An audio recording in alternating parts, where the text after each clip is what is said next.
But when I recall, I see it true.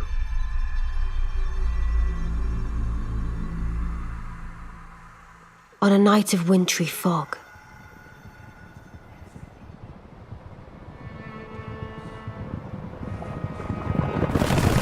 the rune of death was stolen.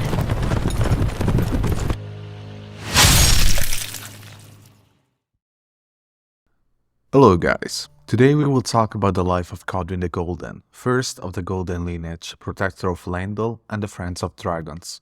A prince promised by gold, who by night found his demise in deceit. First of the demigods to perish. This is the story of Godwyn, the Prince of Death.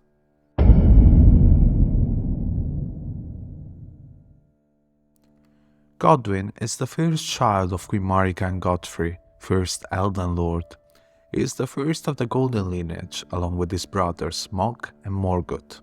We know very little regarding Godwyn's childhood overall, although from the legends of his heroic deeds, it seems that Godwyn grew up sharing much of his father's traits, inheriting the valiant warrior spirit that would distinguish him on the battlefield.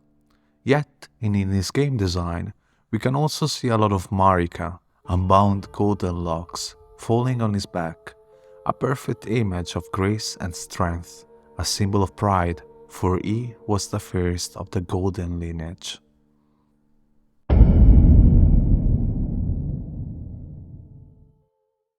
It is precisely on the battlefield that Godwyn's greatest deeds would be remembered. When Godwyn came of age during the reign of his mother, Queen Malenia the Eternal, and his father, first Elden Lord Godfrey, the capital was besieged by ancient dragons, they who led the world in ancient times under the guidance of Dragon Lord Placidusax, said to have been Elden Lord in the age before the Earth Tree.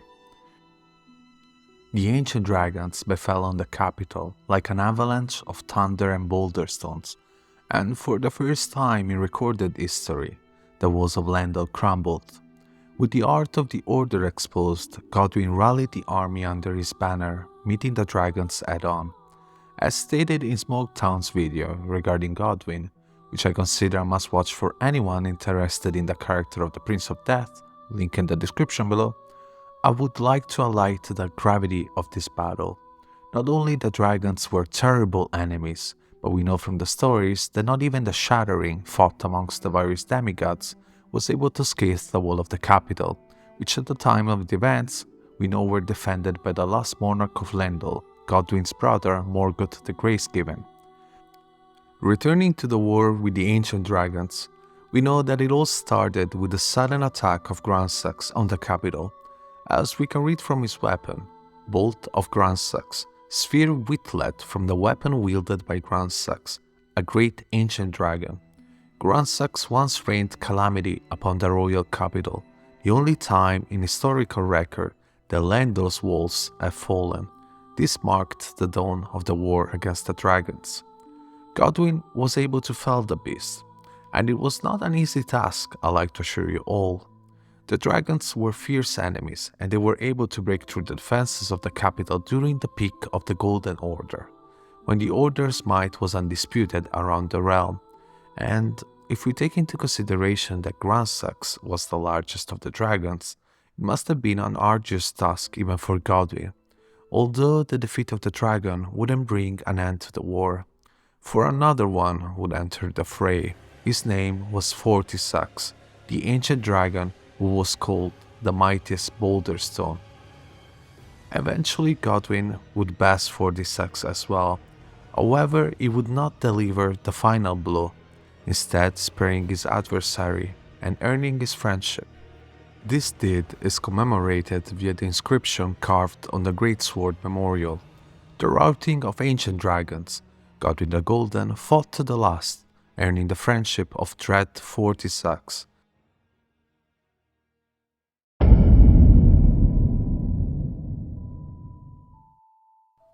This event ended the war, and the newfound friendship between the Golden Order and the ancient dragons would mark the rise of the dragon cult.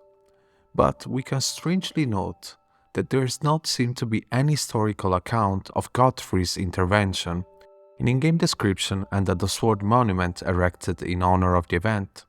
Only three key figures, Grandsax, Fortisax, and Godwyn, seem to be often mentioned. Yet there is no mention of the Elden Lord taking part in the war. Therefore, we can assume that Godfrey did not participate in the battle. But what could have prompted Godfrey not to be present during the siege? A description can come to our aid in unraveling the mystery. Elden Lord Armor reads, Armor of Godfrey, the first Elden Lord. The Age of the Earth Tree began amongst conflict. When Godfrey was the lord of the battlefield, he led the war against the giants, faced the Storm Lord alone, and then there came a moment when his last worthy enemy fell, and it was then, as story is told, that the hue of Lord Godfrey's eyes faded. If we take the description as the chronological line of the events, we can assume that Godfrey fought the Storm Lord alone after the war with the giants, which may just coincide with the siege of the ancient dragons. That would likely explain the reason for the absence of Godfrey on the battlefield. I would like to state that some time has passed since my Vyke's video, and during this time I started to doubt my opinion regarding the identity of the Stormlord. Even though I could still make sense for Placidusax to be the Stormlord in question, since the entirety of Farum Azula is engulfed by storms, and the place where he resides is referred as the Art of the Storm, I think that another likely candidate could be the Stormhawk King, which Ashes reads, Ashes of a hawk revered by all others, as sovereign back in the days when Stormvale winds still raged like no other. This ancient monarch is proud, however refusing to answer to anyone's summons. Both seems to be likely candidates to the title of Stormlord, and might help us identify the reasons for Godfrey's absence during the Ancient Dragon War. But this is a story for another time.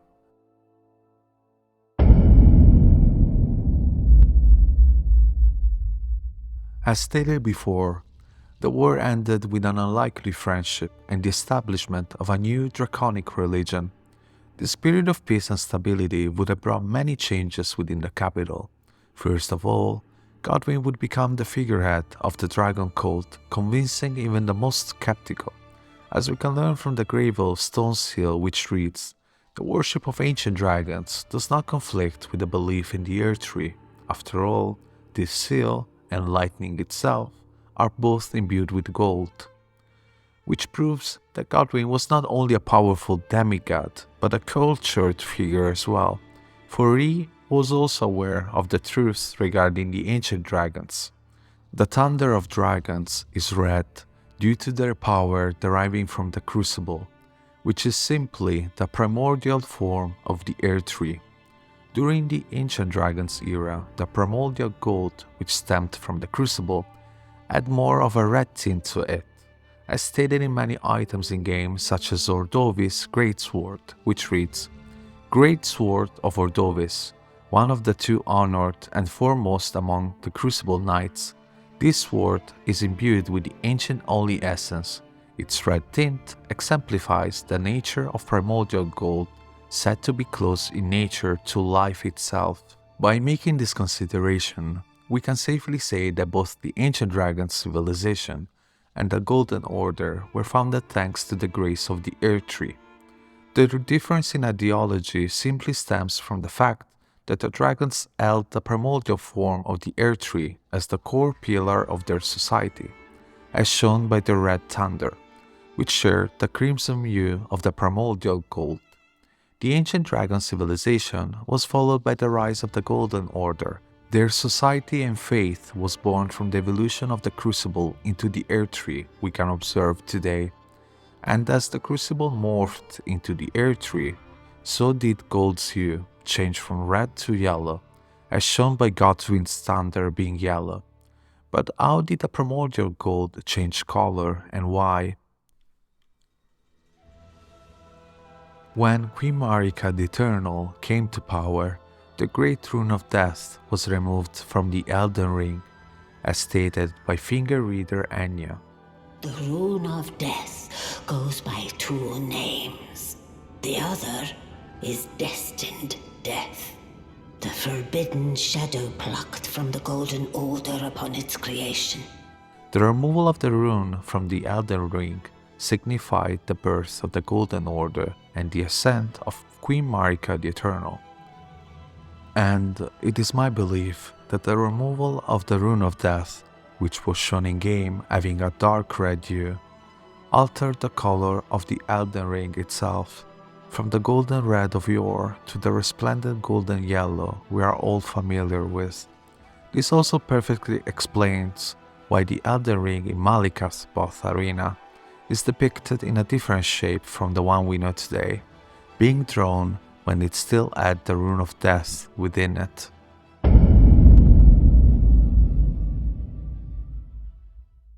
The war would be forgiven with the rise of the new cult, but not forgotten.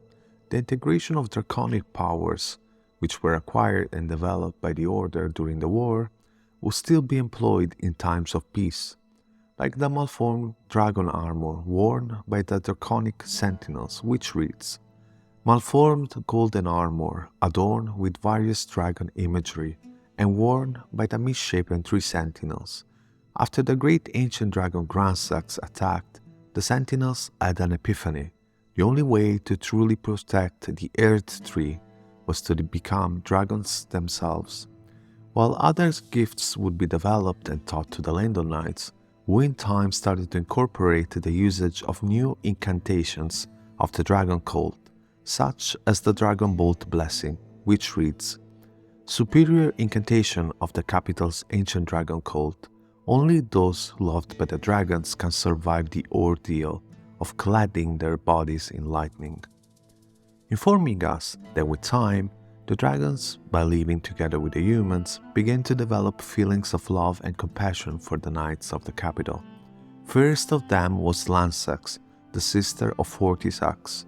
It is said that she took the form of a human to commune with the knights, as a priestess of the ancient dragon cult.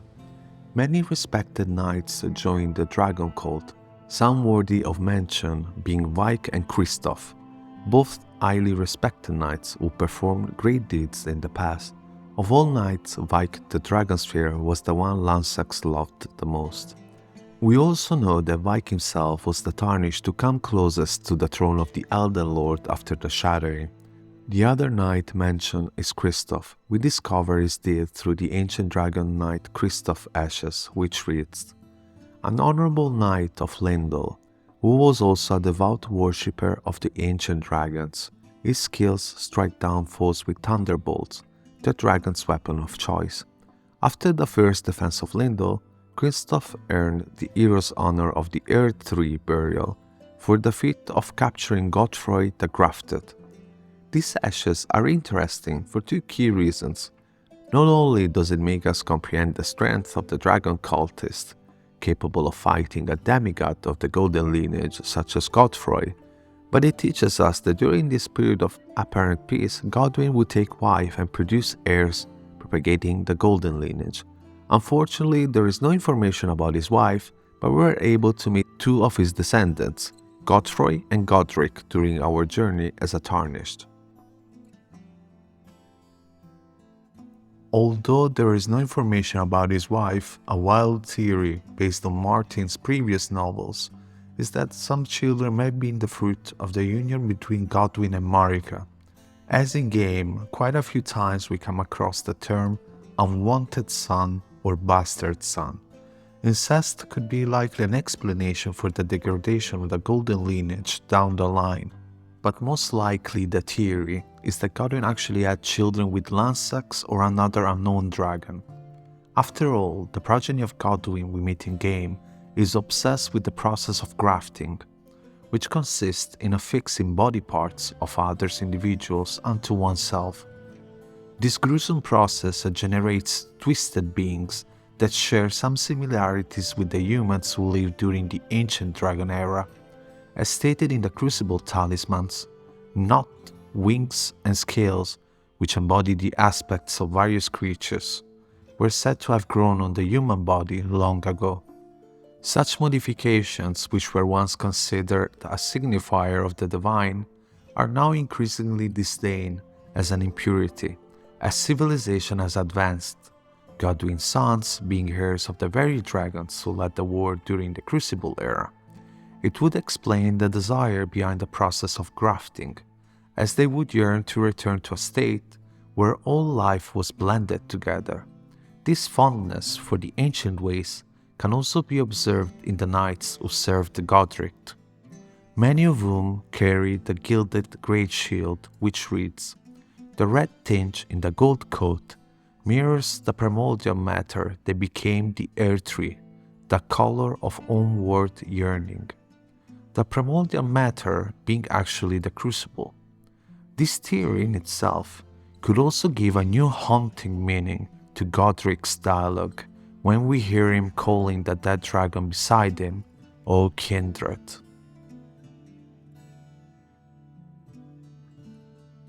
I would like to remind you that this is all speculation based on descriptions, game events, and research that I did myself. We explored Godwyn's life while he still shined as a beacon of hope, but we haven't touched the most important event that concerns him, his death. I will be posting a separate video to explore the depth of his life in death, in order to analyze the topic in detail. So if you want to know more about it, look forward to it in the following weeks. In the meantime, I would like to thank everyone for watching and for the support and views on the video about Malenia. I'm still a small channel and it warms my heart that it was so well received. So thank you all again for the support. If you enjoyed this video, please do subscribe. See you on the next one. Ciao! Lend me thy strength, O kindred. Deliver me unto greater heights.